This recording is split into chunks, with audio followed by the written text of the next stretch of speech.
Hi everyone, welcome back to Textile and Garment Merchandising.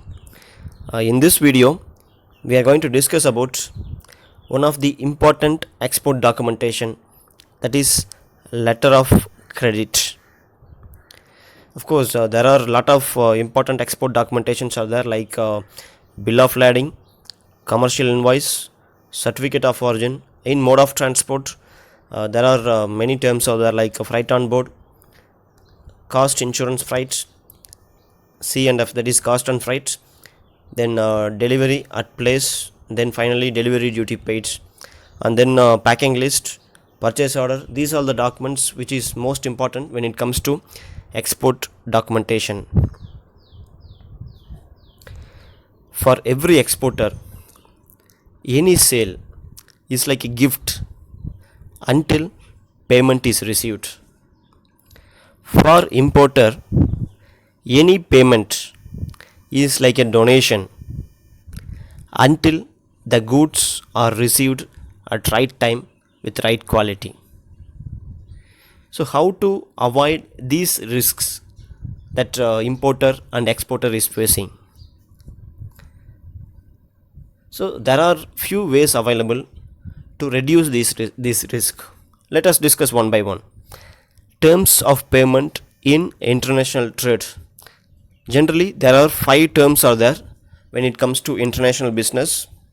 The first one is prepayment to the exporter, then open account, then letter of credit, which we are going to discuss in detail about that, then documentary collection, and then finally consignment. Let us discuss one by one. The first one is prepayment to the exporter. Generally, exporter prefer prepayment just to avoid the risk of non-payment for the goods shipped. Simply, importer need to pay the exporter before shipping the goods. So generally, the prepayment is the most attractive option for the exporter and the least attractive option for the importer. So if you do not have any competition in your business, or if you are a monopoly, then you can go for this prepayment method. If the competition is very high, then definitely you cannot attract the buyers for this kind of payment method. The second one is open account. It means that generally exporter deliver the goods before the payment from the importer. So as an exporter, you will not receive any payment for your goods, but you will ship the goods before the payment. So in this term, exporter create the opportunity for the importer to resell the goods before making payment to the exporter. That is, as a manufacturer or as an exporter, you are providing some time to the buyer to resell your goods. So generally you will give some credit period like 30 days or 60 days or 90 days. Within that, the buyer will credit the amount to you. So the open account is the least attractive option for exporter and the most attractive option for the importer. Why? Because open account is the most riskiest option for the exporter. So the general advice to all exporter is to avoid open account. Then comes to letter of credit. So simply it is an agreement between the importer and exporter through some bank. So let us discuss how letter of credit works. So generally it will reduce the risk for exporter and importer. It is one of the way, as I said, it is one of the way to eliminate the risk for an importer and exporter. Why? Because the importer bank will agree to pay the exporter once the LC terms and conditions are met. I understand this point little confusing you. Let me explain the point in detail.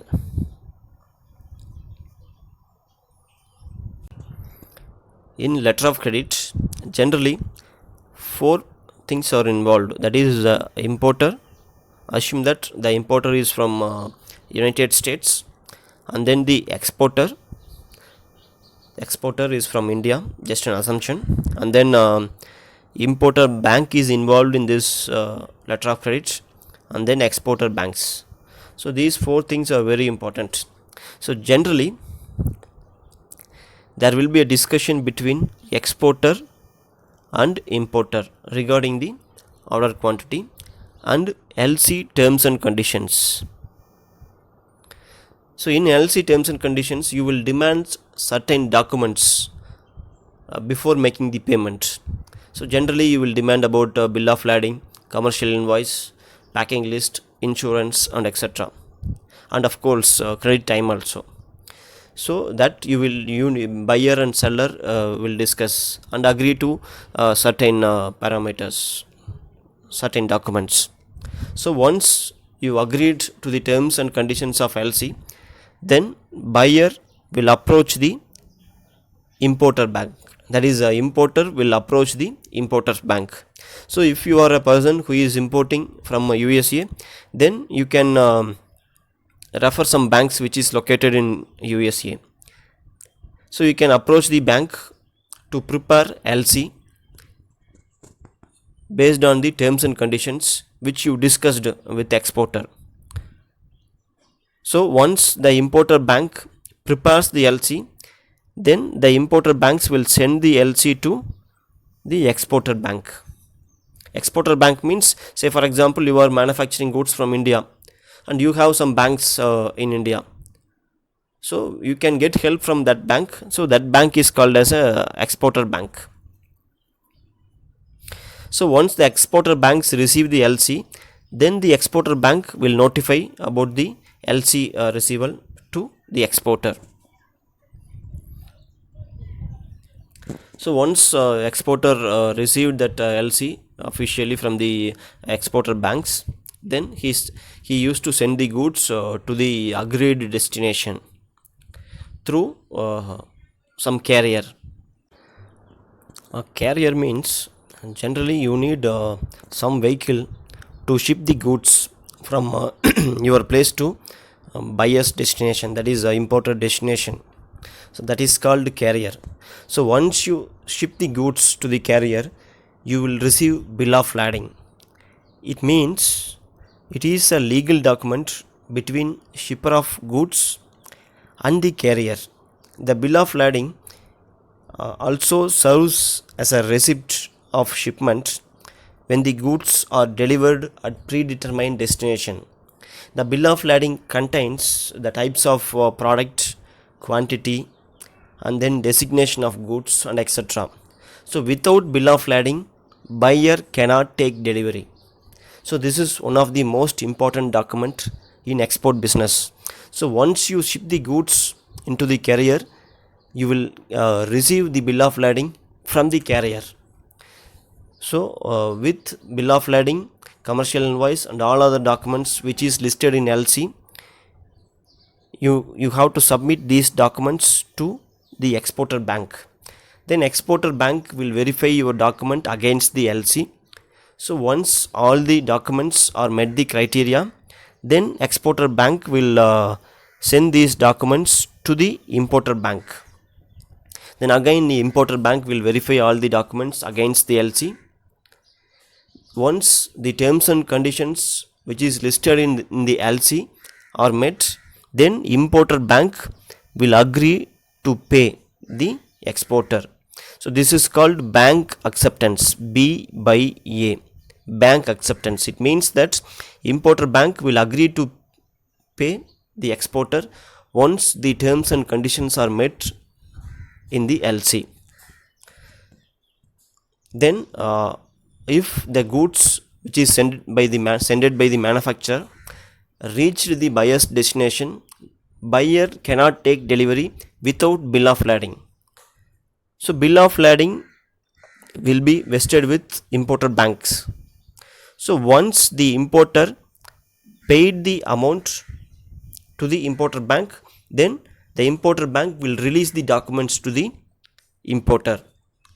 So in that case, an importer with the help of bill of lading can take their goods.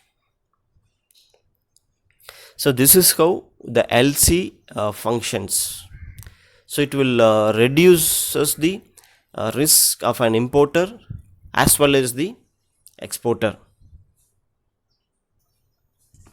The next payment option is documentary collection. So far we discussed about prepayment, open account, letter of credit, and now we are going to discuss about documentary collection.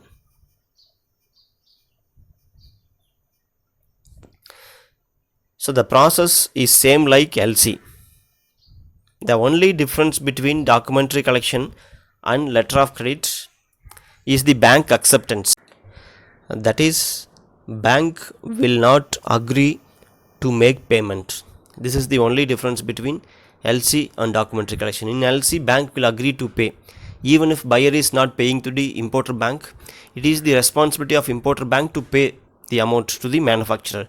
But in documentary collection, the bank will not take such risk. That's why bank fees for documentary collection is less when compared to LC, because bank take no risk in this method. Only document process is going. So when you have good long term relationship with buyer, you can go for this method. But this method also is one of the riskiest option for the exporter, that is for the manufacturer. Sometimes you will not receive payment from the buyer. So there are a lot of manufacturers who will lose their orders because of this terms of payment. So once you have good long term relationship, only then it is advisable to go for this method. Then finally, consignment. Consignment in international trades is a variation of open account in which payment is sent to the exporter only after the goods have been sold by the foreign distributor to the end consumer. So the exporter will receive payment only the importer after selling the goods to the end consumer. So clearly, exporting on consignment is too riskiest option. Why? Because the exporter is not guaranteed any payment and its goods are in foreign country in the hands of an independent distributor or agent. So the safest option for buyer and exporter is the letter of credit. So it is always advisable to go for letter of credit. So once you have a long term relationship, then you can move to documentary collection if you have a long term good relationship. Thank you. If you have any doubts, you can write a mail to the below ID.